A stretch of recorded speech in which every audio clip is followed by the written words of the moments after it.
High students ఇప్పుడు మనకు అక్కడ బోర్డు పైన ఆర్డర్ కనిపిస్తుంది కదా బేట 1 2 3 4 అని. 1 అంటే 1 సర్కిల్, 2 అంటే 2 సర్కిల్స్, 3 అంటే 3 సర్కిల్స్, 4 అంటే 4 సర్కిల్స్. అవునా? అయితే అవి ఒక ఆర్డర్లో ఉన్నాయి 1 2 3 4 కదా. ఇప్పుడు కింద కూడా 1 2 3 4 అని కనిపిస్తుంది కదా. మీరు అందులో ఒక సర్కిల్ని తుడిపేసి ఆ సర్కిల్ని ఇంకో ప్లేస్లోకి తీసుకురావాలి. అట్లా తీసుకొస్తే ఈ ఆర్డర్ కింద 1 2 3 4 అని వచ్చింది చూసిరా, ఆ ఆర్డర్ రావాలి. ఓకేనా?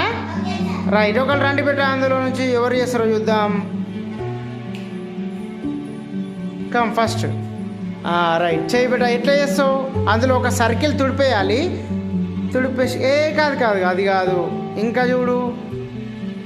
అది తుడిపేసి అక్కడ 3 ఉంటాయి, కానీ అక్కడ 1 ఉండాలి. ఏ విధంగా వేయాలి?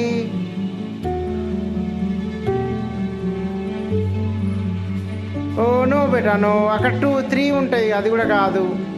రైట్, నువ్వు వెళ్ళు, నీకు రావట్లేదు. నెక్స్ట్ ఎవరు వస్తారు? నెక్స్ట్ ఒకరు రండి, చూద్దాం ఎవరు చేస్తారు ఇది.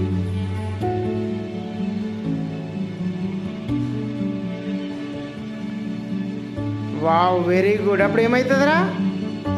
1 2 అయింది. ఎక్సలెంట్ బేటా, ఎక్సలెంట్. ఇప్పుడు వచ్చిందా బేటా 1 2 3 4? Right, very good.